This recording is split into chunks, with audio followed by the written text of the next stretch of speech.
साल 1872 की बात है। मैरी सेलेस्ट एक मजबूत ब्रिगेंटाइन जहाज न्यूयॉर्क सिटी से जेनोआ, इटली के लिए एक आम सफर पर निकला। इस पर कैप्टन बेंजामिन ब्रिग्स, उनकी पत्नी, उनकी नन्ही बेटी और 7 तजुर्बेकार क्रू मेंबर्स सवार थे। कार्गो होल्ड में 1701 बैरल कमर्शियल शराब भरी हुई थी। सफर आराम से शुरू हुआ। हवा और समुद्र शांत थे।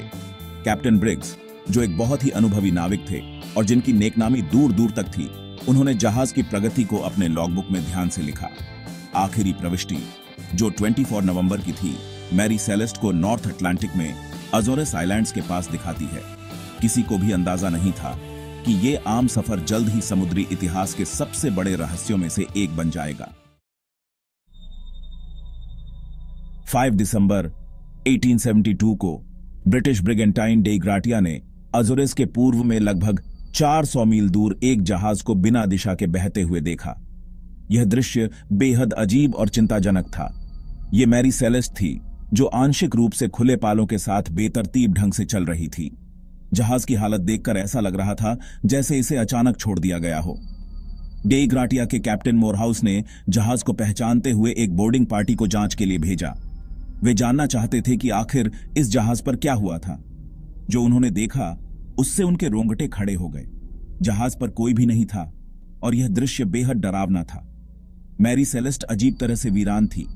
ऐसा लग रहा था जैसे सभी लोग अचानक गायब हो गए हों। कैप्टन, उनके परिवार या क्रू का कोई नामो निशान नहीं था। उनके सभी निजी सामान भी गायब थे। जहाज की लाइफ बोट गायब थी, लेकिन बाकी जीवन रक्षक उपकरण इस्तेमाल नहीं हुए थे। यह और भी रहस्यमय था। कैप्टन की मेज पर जहाज की लॉगबुक खुली पड़ी थी, जिसकी आखिरी प्रविष्टि 10 दिन पहले की थी। यह आखिरी प्रविष्टि भी किसी सामान्य दिन की तरह ही थी। मैरी सेलेस्ट की इस तरह की खोज, जो बहती हुई मिली लेकिन अजीब तरह से सुरक्षित थी, ने समुद्री दुनिया में हंगामा मचा दिया। यह एक ऐसा रहस्य था जिसने कई सवाल खड़े कर दिए और एक ऐसे रहस्य को जन्म दिया जो आज भी लोगों को हैरान और आकर्षित करता है। इस घटना ने कई सिद्धांतों और कहानियों को जन्म दिया, लेकिन सच्चाई आज भी अज्ञात है। डे ग्राटिया की बोर्डिंग पार्टी ने मैरी सेलेस्ट की बारीकी से जांच की। जहाज की रसोई में 6 महीने का खाना और पानी भरा हुआ था। क्रू का सामान उनके कमरों में बिना छुए पड़ा था। शराब का कार्गो सुरक्षित था। केवल कुछ बैरल ही लीक होते हुए दिखे। सबसे अजीब बात यह थी कि किसी भी संघर्ष या जबरदस्ती घुसने के कोई निशान नहीं थे। जहाज की कीमती चीजें, जिसमें नेविगेशन उपकरण और कैप्टन की निजी वस्तुएं शामिल थीं, वैसी की वैसी थीं। सब कुछ अपनी जगह पर था, सिवाय गायब लाइफ बोट और उन 10 लोगों के जो बिना किसी निशान के गायब हो गए थे। मैरी सेलेस्ट पर छाया हुआ अजीब सन्नाटा समुद्र की आवाज से भी ज्यादा डरावना था। ऐसा क्या हुआ होगा जिसने क्रू को एक पूरी तरह से सुरक्षित जहाज छोड़ने पर मजबूर कर दिया, अपना सामान और जरूरत का सामान पीछे छोड़ते हुए। मैरी सेलेस्ट के क्रू का गायब होना शायद इस रहस्य का सबसे पेचीदा पहलू है। कैप्टन ब्रिग्स, जो एक अनुभवी नाविक और एक समर्पित परिवार के व्यक्ति थे, बिना किसी ठोस कारण के अपने जहाज को नहीं छोड़ते। क्रू भी अनुभवी नाविक थे, जिनके पास समुद्र में वर्षों का अनुभव था। वे भरोसेमंद और सक्षम माने जाते थे। ऐसा क्या हुआ होगा जिसने उन्हें जहाज की अपेक्षाकृत सुरक्षा छोड़कर खुले समुद्र में जाने के लिए प्रेरित किया? कोई भी संकट संकेत, बोतल में संदेश या कोई अन्य सुराग नहीं मिलने से यह पहेली और गहरी हो जाती है।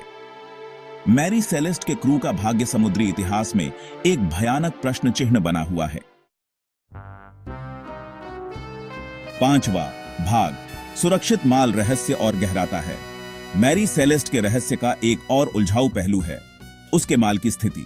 कमर्शियल अल्कोहल से भरे हुए 1700 एक बैरल ज्यादातर सुरक्षित थे।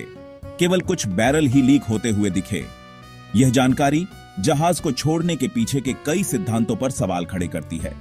समुद्री डकैती, जो उस जमाने में एक आम खतरा थी, असंभव लगती है क्योंकि कीमती माल हाथ भी नहीं लगाया गया था।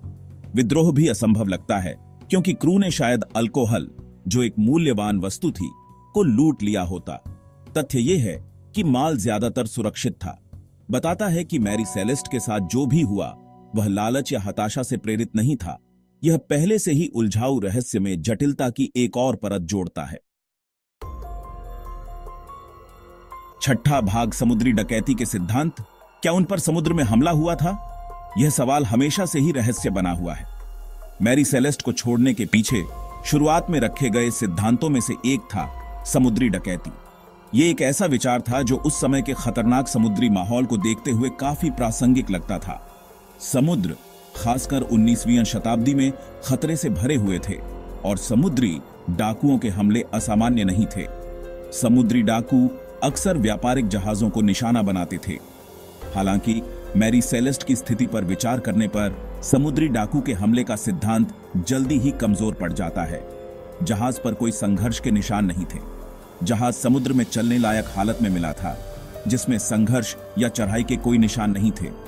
यह एक महत्वपूर्ण बिंदु है जो समुद्री डकैती के सिद्धांत को कमजोर करता है। माल, जिसमें कार्गो भी शामिल है, हाथ भी नहीं लगाया गया था। यह दर्शाता है कि जहाज पर कोई लूटपाट नहीं हुई थी। अगर समुद्री डाकुओं ने वास्तव में मैरी सेलेस्ट पर कब्जा कर लिया होता तो यह बहुत ही असंभव लगता है कि वे जहाज और उसके कीमती माल को बिना नुकसान पहुंचाए छोड़ देते। यह एक और कारण है जो इस सिद्धांत को कमजोर करता है। समुद्री डाकू के हमले का समर्थन करने वाले सबूतों की कमी इस सिद्धांत को सबसे कम संभव स्पष्टीकरणों में से एक बनाती है। इस प्रकार यह विचार कि मैरी सेलेस्ट पर समुद्री डाकुओं ने हमला किया था बहुत ही कमजोर साबित होता है। सातवां भाग विद्रोह का सिद्धांत, क्या निराशा ने क्रू को प्रेरित किया? एक अन्य सिद्धांत यह प्रस्तावित करता है कि मैरी सेलेस्ट के चालक दल ने किसी अज्ञात घटना से हताश होकर कैप्टन ब्रिग्स और उनके परिवार के खिलाफ विद्रोह कर दिया। इस सिद्धांत से पता चलता है कि विद्रोही लाइफ बोट में भाग गए, जिससे मैरी सेलेस्ट लक्ष्यहीन होकर बहती रही। हालांकि इस सिद्धांत में भी खामियां हैं। कैप्टन ब्रिग्स अपने चालक दल के साथ उचित व्यवहार के लिए जाने जाते थे और जहाज पर किसी भी तरह की कलह या अशांति की कोई रिपोर्ट नहीं थी।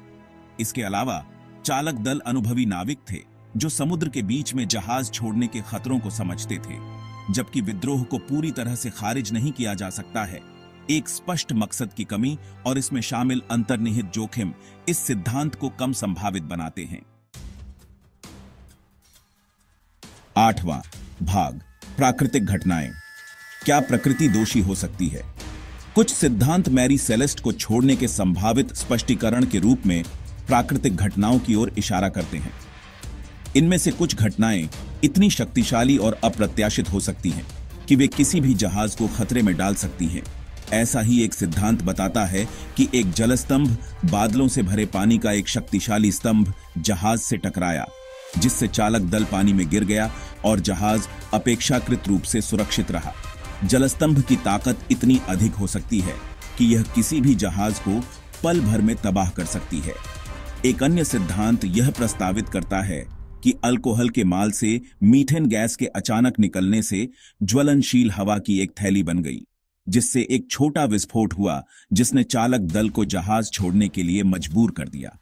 यह विस्फोट इतना तीव्र हो सकता है कि चालक दल को तुरंत जहाज छोड़ने का निर्णय लेना पड़ा। हालांकि इस सिद्धांत का समर्थन करने के लिए आग या संरचनात्मक क्षति का कोई सबूत नहीं है। जहाज पर कोई भी स्पष्ट क्षति न होना इस सिद्धांत को कमजोर बनाता है, जबकि प्राकृतिक घटनाएं चालक दल के लापता होने का कारण बता सकती हैं। जहाज को कोई महत्वपूर्ण नुकसान न होना और किसी भी सहायक सबूत की अनुपस्थिति इन सिद्धांतों को सबसे अच्छे रूप से सट्टा बनाती है।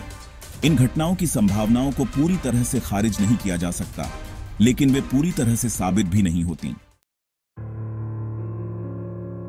नौवां भाग अपसामान्य सिद्धांत, तर्क की सीमा के पार।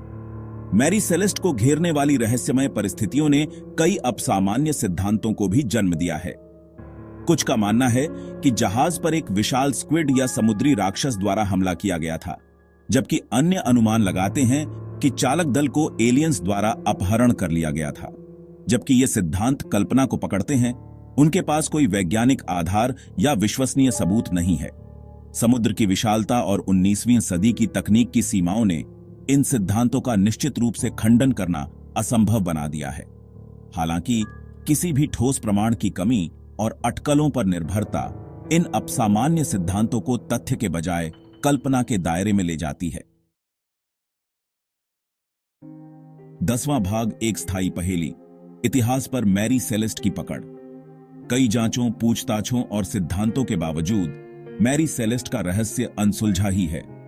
जहाज का अचानक छूट जाना, लापता चालक दल और एक निश्चित व्याख्या का अभाव दुनिया भर में लोगों को मोहित और उत्सुक बनाता है।